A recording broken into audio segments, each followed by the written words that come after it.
আমরা সিঁড়ি, তোমরা আমাদের মারিয়ে প্রতিদিন অনেক উঁচুতে উঠে যাও, তারপর ফিরেও তাকাও না পিছনের দিকে।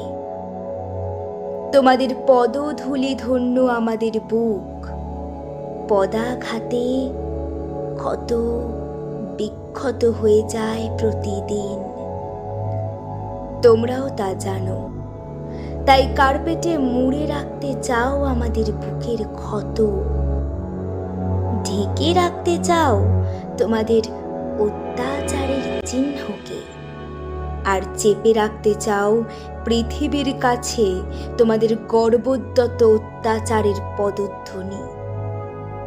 তবু আমরা জানি, চিরকাল আর পৃথিবীর কাছে চাপা থাকবে না আমাদের দেহে তোমাদের এই পদাঘাত। আর সম্রাট হুমায়ুনের মতো একদিন তোমাদেরও হতে পারে পদস্খলন।